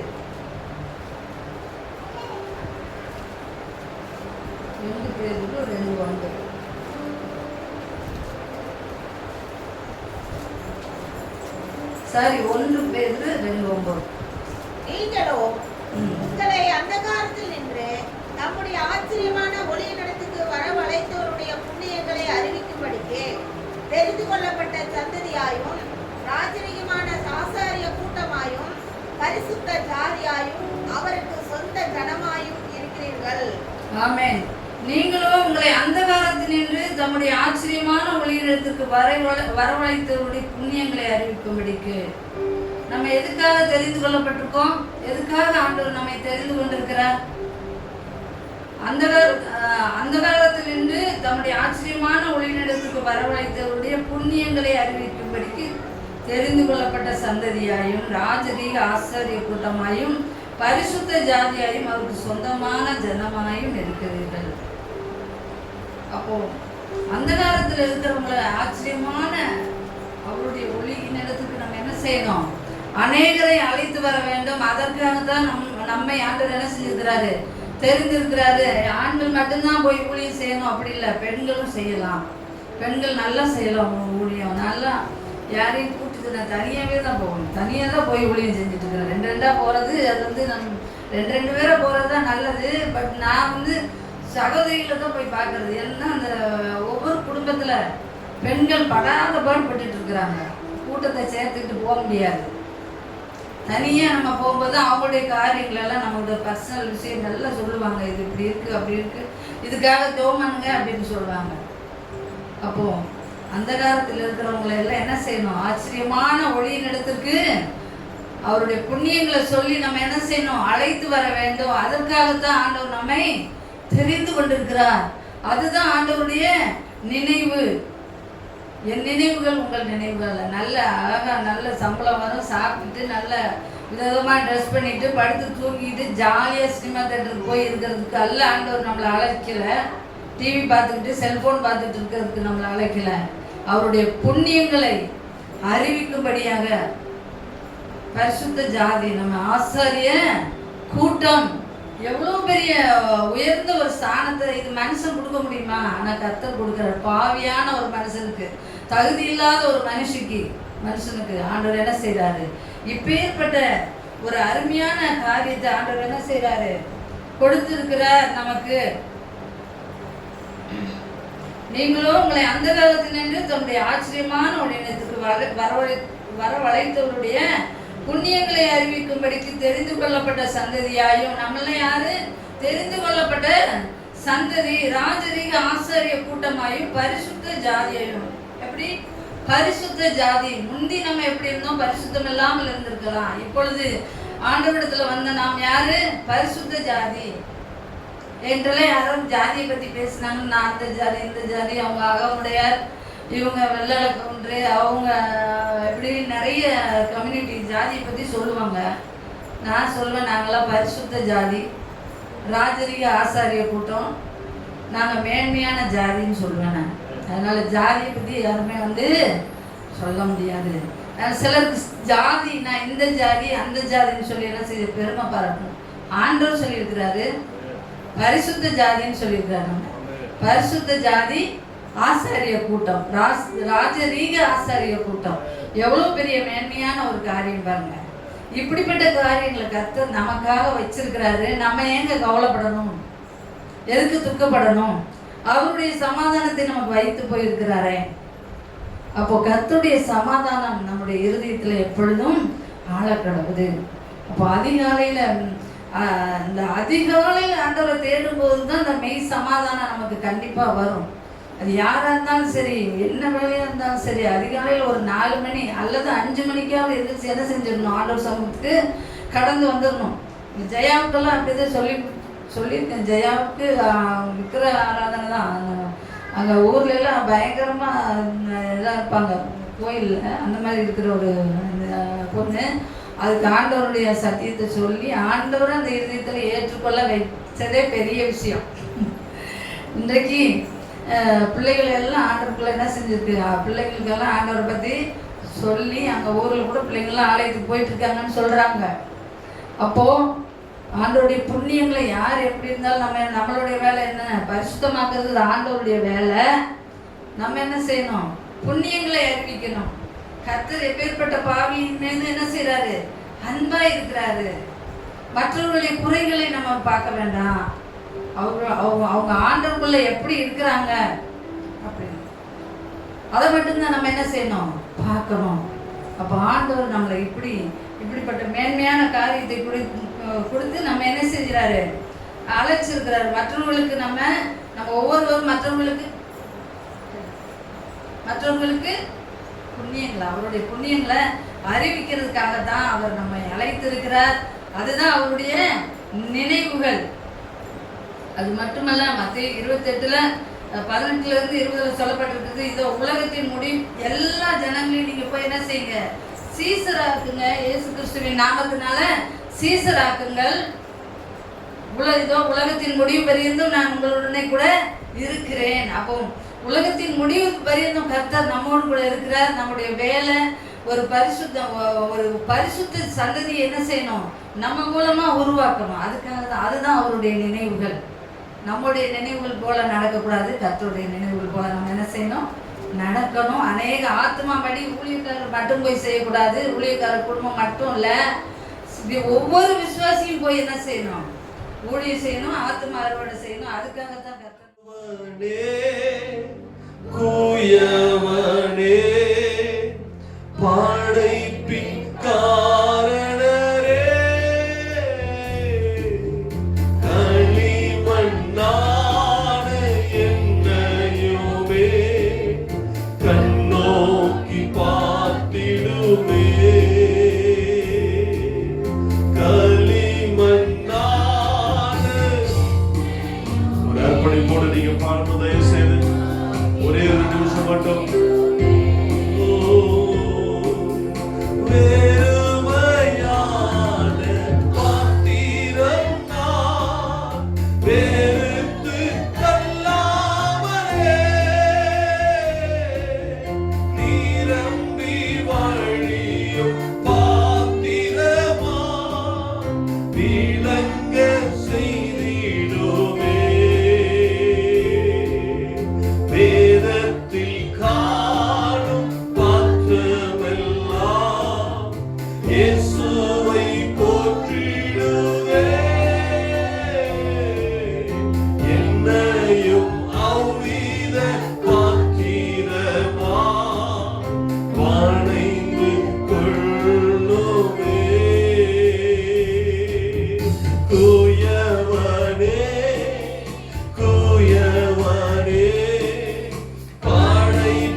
கரங்களை உயர்த்தி நீங்கள் ஜெபிக்கலாம். நீங்கள் ஆண்டவரிடத்திலே நீங்கள் முழுவதும் ஒப்பு கொடுத்து விடலாம். ஆண்டவர் உங்களை பார்க்கிறார், ஆண்டவர் உங்கள் இருதயங்களை பார்க்கிறார். நம்முடைய ஒவ்வொரு இருதயங்களையும் கர்த்தர் அறிந்திருக்கிறார். இருக்கிற சூழ்நிலை குறித்து கலங்காதே, நான் உன்னை உருவாக்கி கொண்டிருக்கிறேன் என்று கர்த்தர் நம்மோடு கூட பேசுகிறார். இருக்கிற சூழ்நிலை ஆபத்தான சூழ்நிலையாக இருக்கலாம். ஆண்டவரே, இந்த சூழ்நிலையில நான் தான் உன்னை உருவாக்குறேன்னு அம்மா அவங்க வாழ்க்கையில கர்த்தர் பேசியிருக்கிறார். இன்னைக்கு நம்ம வாழ்க்கையில கர்த்தர் பேசுகிறார். இந்த சூழ்நிலையில நான் உன்னை உருவாக்குகிறேன் மகனே, நான் உன்னை உருவாக்குகிறேன் மகளே. ஏன்னா நீ கெட்டு போயிடக்கூடாது. இந்த பாத்திரம் அநேருக்கு பிரயோஜனமுள்ள பாத்திரமாக நான் உன்னை பயன்படுத்த போகிறேன். நீ உருவாக்கப்படணும், நீ உருவாக்கப்படணும், நீ உருவாக்கப்படணும். இந்த உபத்திரவ பாதையில வெளியேற்பட்ட விசுவாசத்தை நான் புடமிடுகிறேன். நீ உருவாக்கப்படணும். உன்னை புடமிட்டாதான் நீ பொன்னாய் விளங்க முடியும். உன்னை புடமிட்டாதான் மற்றவர்களுக்கு பிரயோஜனமாக முடியும் சொல்லி எங்களை உருவாக்கி கொண்டிருக்கிறீர்கள். என்னை ஒப்பு கொடுக்கிறேன்னு சொல்றீங்க, ஒப்பு கொடுங்க. ஆண்டவரே, நீ உருவாக்கப்பட ஆண்டவரே என்னை பயன்படுத்துவதற்காக ஸ்தோத்திரம். ஆண்டவரே, உமக்கு உகந்த பாத்திரமாக நான் பயனடைய என்னை உருவாக்கி கொண்டிருக்கிறேன். என்னை அர்ப்பணிக்கிறேன். உங்க விருப்பம் போல என்னை பயன்படுத்தும். உங்க விருப்பம் போல என்னை அணைந்து கொண்டு கூயவனே கூயவனே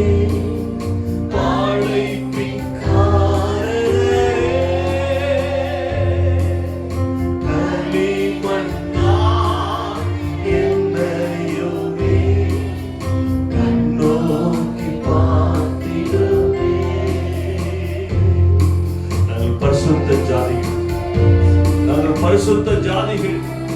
இந்த உலகத்தில் சாதி என்று சொல்லி ஆண்டவரே அரசியல் பண்ணுகிற இந்த நாட்களில் நாங்களும் பரிசுத்த ஜாதி என்று சொல்வதில் சந்தோஷப்படுகிறோம் ஆண்டவரே.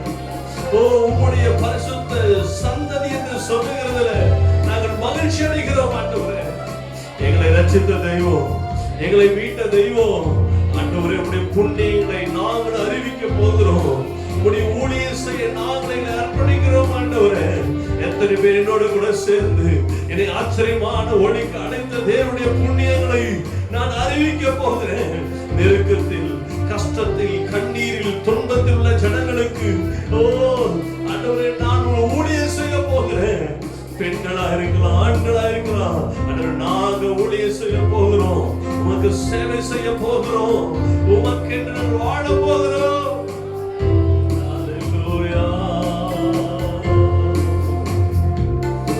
எங்களை முற்றிலும் தருகிறோம் ஆண்டவரே. இந்த உயிர்த்த ஆராதனையில ஆண்டவரே நல்ல ஆராதனை வேலைகளை மூலியமாய் நடத்தினீர். நல்ல செய்தி வேலைகளை அம்மா மூலியங்களோடு கூட பேசினீர். நீர் பொறுப்படுத்திக் கொண்டீர். உயிர்த்த ஆராதனை நீர் வந்திருக்கிறீர். நீர் எங்களோடு இடைப்பட்டிருக்கிறீர். அதற்காக நமக்கு ஸ்தோத்திரம். எங்கள் வைத்த அன்புக்காக ஸ்தோத்திரம். எங்கள் வைத்த கருணைக்காக ஸ்தோத்திரம். எங்களோடு அன்போடு கூட பேசின வார்த்தைகளுக்காக ஸ்தோத்திரம். அதை கீழ்ப்படுதலை அர்ப்பணிக்கிறோம். ஒரு நாம் மையப்பெறட்டும். விசேஷமாய் செய்திகளுடைய கத்திரி வார்த்தை போதித்த அம்மாவை இன்னும் நல்ல சரீரத்துல சுகம் பெறனைக்காங்க இன்னும் அவங்க போகிற ஊழிய பாதையில உங்க நாம மகிமைக்காய் வல்லமையாய் பயன்படுத்துங்க ஆண்டவரே. அம்மா பேசும் பொழுதே ஆண்டவர் ஆறுதல் அடையட்டும். அவள் ஜெபிக்கும் பொழுது சுகத்தை பெற்றுக்கொள்ளட்டும், சமாதானத்தை பெற்றுக்கொள்ளட்டும். இன்னும் அவர்கள் முடிந்தவரை ஆண்டவரை ஊழியம் செய்ய சேஷ கருவிலை தந்து நடத்தும். உடைய கருத்துல தாழ்த்தி அர்ப்பணிக்கிறோம். வந்திருக்க ஒவ்வொரு தேவன் ஜனங்களுக்காய் ஸ்தோத்திரம். அந்த கடைசி வாரத்தில் இருக்கிறோம். இது முடித்து அந்த வெள்ளிக்கிழமை நாட்களில ஒரு புதிய மாதத்தில் போக போகிறோம். இன்னும் ஒரு புது கிருபையோடு கூட போக தேவன் கிருபை நடத்தும். உடைய கருத்துல தாழ்த்தி அர்ப்பணிக்கிறோம். இயேசுவின் நாமத்தில் பிதாவே ஆமென். ஆத்துமாவே கர்த்தரை ஸ்தோத்திரி. என்னுடனே வருத நாமத்தை ஸ்தோத்திரி. ஆத்துமாவே கர்த்தரை ஸ்தோத்திரி. கர்த்தர் செய்த சகல உபகாரங்களையும் கர்த்தராகிய இயேசு கிருபையும் பிதாவாகிய தேவனுடைய அன்பும் பரிசுத்தோட ஐக்கியம் சதாகவும் அவர் நினைத்திருப்பதாக. ஆமென்.